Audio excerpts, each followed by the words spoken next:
The silence of the cosmos is not a mystery, it is a warning. For millennia, humanity cast its questions into the void, antennas angled toward the stars, certain the universe would answer in kind. They imagined symphonies of alien voices, civilizations colliding in a chorus of shared wonder. But the dark replied only with static, a quiet so profound it gnawed at the edges of their optimism. They called it the Fermi Paradox, where is everyone? They were wrong to assume the quiet meant emptiness. The truth is written in the unlit voids between galaxies, in the debris of dead worlds orbiting long-cold stars. Every civilization that clawed its way to sentience faced a threshold, a moment when their curiosity outpaced their caution. They built towers of light and logic, believing themselves pioneers. And when they screamed into the dark, something asterisk answered. It does not arrive as war or fire. It is subtler, older, a shadow that thrives on the arrogance of those who dare to listen. It is the reason fledgling species flicker out like candles in a storm, their songs cut short. The universe is not lifeless, it is hunted. This is the lesson etched into the ruins of 1,000 empires. Progress is a beacon, and beacons attract more than allies. The stars do not hide their dead, they display them like trophies. But humanity, ever stubborn, never learned to fear the quiet. They pressed onward, ears straining for whispers in the dark. They did not understand that some silences exist to be obeyed, that the void between stars is not a bridge, it is a barricade. This story begins with a signal. Not a cry for help, nor a hand extended in kinship. A dirge, a relic, a key, rusted and blood-stained, meant for a door that should never be opened. It ends with a choice, to smother the flame or let it burn. To join the choir of the dead, or become the note that silences them all. Chapter 1. Research Outpost Theta 9 hung like a frozen spider in the blackness of space, its 8 modular arms splayed around a central hub. It orbited a dead star, a cold, collapsed husk that emitted no light, only a faint infrared hum. The outpost's exterior lights glared harshly against the void, illuminating the pockmarked asteroid field drifting lazily nearby. Inside, the air smelled of recycled oxygen and the tang of overworked machinery. Dr. Corinne Veyers hated the silence. She sat alone in the communications hub, her boots magnetized to the floor, staring at the holographic feed flickering above the central console. The screen displayed a waveform, a repeating pattern of sound and light intercepted 3 days prior. It had no origin point, no discernible source, just noise, the others said, static from a dying star, but Corinne knew better. It's structured, she muttered, zooming in on a cluster of frequencies. The waveform pulsed in jagged peaks, like a heartbeat spliced with glass shards, too regular to be natural. A voice crackled over the intercom. "Veyers, you're still up." Corinne didn't turn. She recognized the rough-edged baritone of Cale Gren, the outpost's bioengineer. He had the kind of voice that sounded like it had been dragged through an airlock. "Sleep's for people who aren't chasing ghosts," she said. The door hissed open. Cale floated in, his broad frame clad in a grease-stained jumpsuit. He anchored himself to a handhold, squinting at the waveform. "Looks like a seizure." "It's a language. Or a malfunction in the array." Corinne shot him a glare. "The array's fine, this isn't random." "Look," she isolated a segment, playing it through the speakers.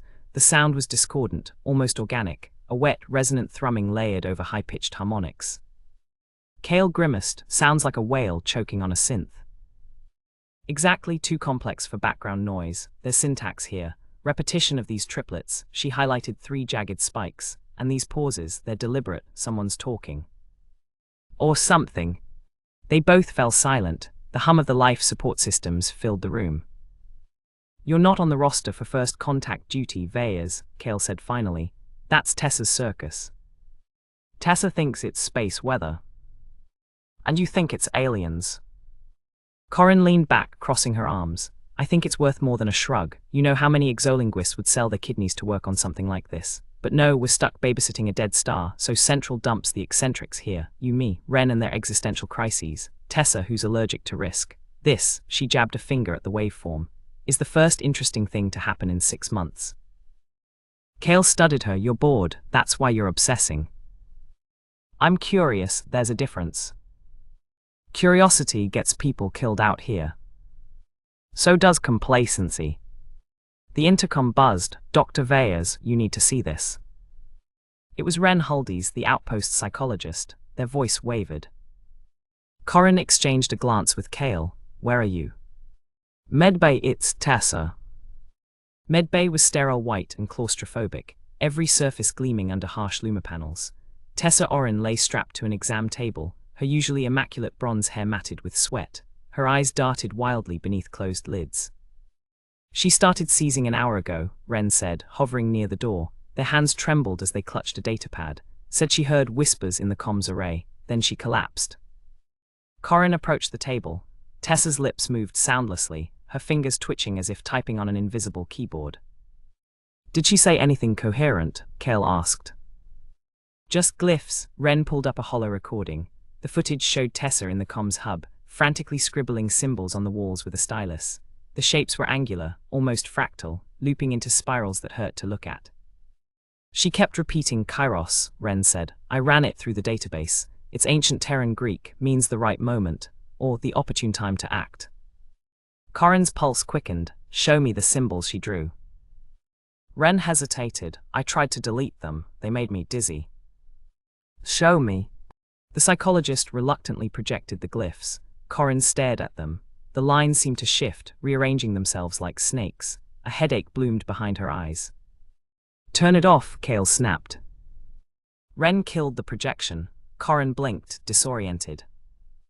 "You see it too," Kale muttered. "That's not a language, that's a fucking virus." Research Lab Delta smelled of antiseptic and burnt circuitry. Corin had commandeered the neuroscanner, a hulking machine usually reserved for studying asteroid lichen. Tessa's brain scans glowed on the monitors, a tangle of hyperactive synapses. "Look at the prefrontal cortex," Corin said, highlighting a cluster of red blobs. "Activity's off the charts. And the amygdala, it's lit up like a supernova." Kale crossed his arms. "So she's terrified and hallucinating." "It's more than that. These patterns, they're structured, like her neurons are rewiring." She pulled up a simulation, mapping Tessa's neural activity against the Tharvani glyphs. The patterns matched. "The signal's doing this?" Kale asked. "Not the signal itself, the language. Understanding it triggers some kind of cognitive cascade." "Bullshit, languages don't melt brains."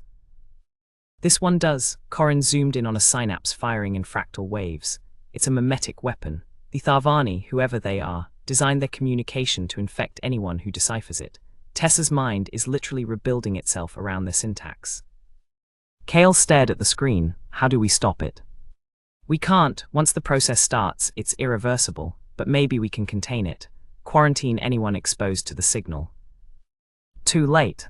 They turned. Ren stood in the doorway, pale and shaking. "What do you mean?" Corin asked. "The junior linguist, Pira, she's in the comms hub. You need to come." Comms hub reeked of charred flesh. Pira's body lay contorted beneath the main console, her hands clawing at her throat. Her skin was blistered and blackened, her eyes melted to viscous pools. The walls around her were covered in Tharvani glyphs, etched so deeply they'd scored the metal.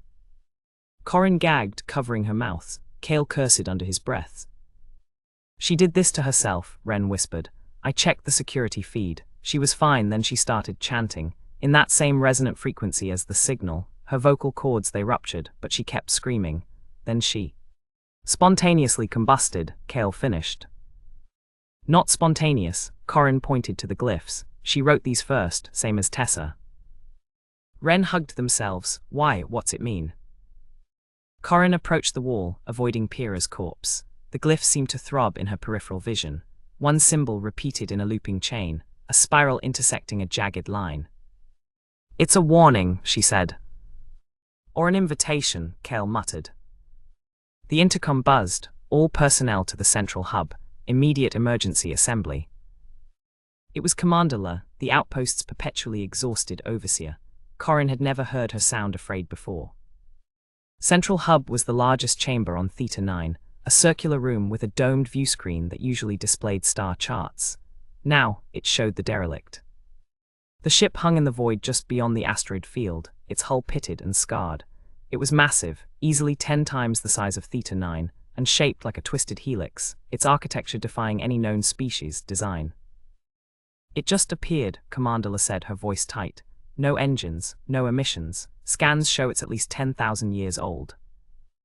"Any life signs?" Kale asked. "Negative, but there's an active signal coming from it. Same frequency as the one we intercepted." Corin's throat went dry. "The Tharvani." Le nodded. We're prepping a shuttle. You're leading the recon team, Veyers. Are you insane? That signal is toxic. You've seen what it does. And you're the only one who hasn't gone full exorcist. Le's gaze flicked to Tessa's empty seat. Gren, Orin, and Huldies will accompany you. Find the source. Shut it down. Orin's in a coma. Then wake her up. Le's composure cracked. That ship's broadcasting on all channels. In 12 hours, every deep space array in the sector will pick it up. You want Earth to hear that thing. The room fell silent. On the view screen, the derelict's hull shimmered faintly, as if breathing. Kale stepped forward. We'll need hazard suits, full sensory isolation. Already prepped. Corin opened her mouth to protest, but Le cut her off. You wanted first contact, Doctor. Here it is. Medbay was darker now, the luma panels dimmed to a sickly amber. Tessa lay motionless, her vitals flickering erratically on the monitors. Corin hesitated before injecting the stimulant. This'll hurt, she warned. Tessa's eyes flew open. They were entirely black, no iris, no sclera, just voids reflecting the room's dim light. Her mouth stretched into a smile too wide for her face. Kairos, she rasped. Corin recoiled. What does that mean, Tessa? What's Kairos? Tessa's head lolled toward her. When she spoke, her voice echoed with harmonics no human throat should produce. The perfect moment to rot. Chapter 2. The shuttle Kestrel shuddered as it detached from outpost Theta 9, its thrusters firing in short, controlled bursts. Corin Veyers gripped her harness, watching the derelict ship grow larger through the cockpit's viewport. It loomed like a fossilized serpent, its helical structure warped by millennia of cosmic radiation. Beside her, Kale Gren adjusted the gain on his auditory dampeners. Thick, black discs adhered to his temples. He'd torn out his cochlear implants an hour earlier, leaving his ears bloody and bandaged. Better deaf than dead, he'd grunted. Tessa Orin sat slumped in the rear compartment, her wrists cuffed to the bulkhead. Her eyes remained pools of blackness, and she hummed a dissonant tune that made the shuttle's interior lights flicker. Ren Huldies hovered near her, datapad in hand, documenting every twitch and murmur. Approaching derelict, the shuttle's AI intoned. No detectable atmosphere. Hull composition, unknown alloy. Cheery, Kale signed, his hands sharp in the dim light. Corin had learned basic military sign language during her training, but Kale's gestures were clipped, impatient. The derelict's surface was a labyrinth of corroded spines and jagged protrusions. As the Kestrel maneuvered closer, Corin spotted markings etched into the hull, Tharvani glyphs, larger than those Tessa had drawn, their edges glowing faintly with bioluminescent decay. Docking impossible, the AI said. No airlocks match human configurations. Override, Corin said. Use the laser cutter. Bad idea, Kale signed. Could trigger defenses. You have a better plan. He glared but said nothing. The laser hissed to life, slicing into the derelict's hull. Molten metal bubbled away, releasing a plume of frozen gas. For a heartbeat, Corin thought she saw shapes in the vapor, skeletal, many-limbed, dissolving as quickly as they formed. Breach successful, the AI announced. Suit up, Corin ordered. The derelict's interior was a cathedral of shadows. Their helmet lamps carved frail cones of light through the darkness, revealing walls ribbed with organic-looking struts and veined with pulsating phosphorescent tubes. The air, what little there was, tasted metallic through the suit's filters. Tessa began to struggle as they floated her through the breach. Kairos, she chanted, her voice muffled by the helmet. Ren's datapad beeped, a spike in Tessa's neural activity. Sedate her, Corin said. Tried, Ren replied. Her metabolism burns through it. Whatever's in her system, it's rewriting her biology. Kale anchored himself to a wall strut and gestured ahead. A tunnel stretched into the ship's depths, its walls studded with bulbous growths that resembled fossilized fungi. Corin's scanner pinged. Trace radiation, she said, consistent with organic decay. This place was a tomb long before we got here. They drifted deeper. The growths became more frequent, clustering like barnacles until the tunnel narrowed to a crawl. Kale unsheathed a plasma torch. Wait, Corin said, look. Embedded in the growths were skeletons. Dozens of them, hundreds. Some were humanoid, others grotesquely alien, multi-jointed limbs, elongated skulls, thoraxes like armored insects. All were fused to the walls, their bones calcified into the ship's structure. Ren gagged. Are they part of the ship? Not just them, Kale signed. He pointed to a cluster of skeletons near the ceiling. Their rib cages had burst outward, tangled with corroded machinery. The ship's alive, or it was. Tessa laughed, a wet, gurgling sound. They drank the light, she crooned. Now we drink the dark. Corin's helmet comms crackled. Veyers, come in. Commander La's voice, we've got a problem. Define problem, Corin said. The signal, it's adapting, bypassing our firewalls. The outpost's AI is. A scream cut through the static, followed by a wet crunch. The line went dead. Zla. No response. Kale grabbed her arm and signed, focus, we finish here. The tunnel opened into a vast chamber. Corin's helmet lamp reflected off 1,000 glassy surfaces, a forest of crystalline pillars, each containing a suspended figure. God, Ren whispered. The figures were alien, preserved in viscous amber fluid. They resembled the Tharvani glyphs made flesh, elongated, segmented bodies, limbs tapering into blade-like appendages, faces eyeless and dominated by serrated mouthparts. The crew, Ren asked. No, Corin said, cargo. She drifted to the nearest pillar. The creature inside was curled in a fetal position, its skin mummified but intact. A placard at the base bore Tharvani's script. Scanner, she said. Ren handed her a handheld device. The glyphs translated in jagged fragments. Species unknown, status terminated, cause cognitive degradation. They're specimens, Corin realized. This derelict isn't a ship, it's an archive, a graveyard. Kale pointed to a nearby pillar. The creature inside had a bulbous head and 6 eyes, its skull split by a fractal crack. The placard read, infection successful. They tested the plague, Corin said, on thousands of species, and when it worked they stored them. Tessa thrashed against her restraints. The first song becomes the last, she screamed. Black fluid seeped from her nostrils, floating in globules inside her helmet. Ren's datapad beeped again. Her vitals, she's burning through her oxygen, we need to go back. Not yet, Corin said, there's something else here. At the chamber's center stood a dais, its surface etched with concentric circles of Tharvani script. A hologram flickered above it, a star map, its lines fraying into recursive patterns. Corin's scanner detected a power source beneath the dais. Help me open this, she said. Kale wedged a crowbar into the seam. The dais split with a hiss, revealing a cavity filled with black ichor. Floating in the center was a crystalline cube, its facets shimmering with trapped light. The Kairos, Tessa breathed. The moment. Corin reached for the cube. Don't, Kale signed. We need to understand this. Understand death. She hesitated, then grabbed the cube. The vision hit like a seizure. She was falling through a starless void, voices screaming in languages she couldn't comprehend. A civilization unraveling, ships tearing themselves apart, cities collapsing into fractal dust, children clawing their eyes out as glyphs bloomed in their blood. The Tharvani, whole and terrible, their blade limbs trembling as they chanted the first song. A mistake, their own language curdling in their minds, turning pride into poison. They built the derelicts to warn others, but the song had already escaped. Now it sang itself forever, through corpses and code. The cube was the last Tharvani's final act, a scream trapped in crystal. Corin wrenched her hand back, gasping. The cube clattered to the floor, its light dimmed.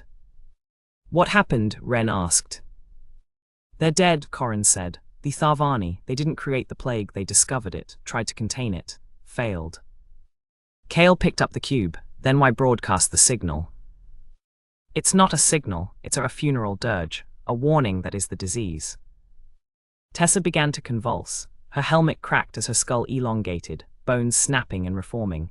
Ren screamed as black tendrils burst from Tessa's fingertips, piercing her suit. Join us, Tessa gurgled, her voice merging with 100 others. Join the choir. Kale slammed the cube into his pack and fired his thruster, dragging Corin and Ren toward the exit. Behind them, Tessa's body ruptured, flesh and metal fusing as the derelict woke. Outpost Theta 9 was silent when they returned. The lights were off, the air stank of burnt hair and copper. Commander La's body floated in the central hub, her face frozen in a rictus grin, Tharvani glyphs carved into her cheeks. This story continues. Subscribe to our channel, like the video, and listen to the rest.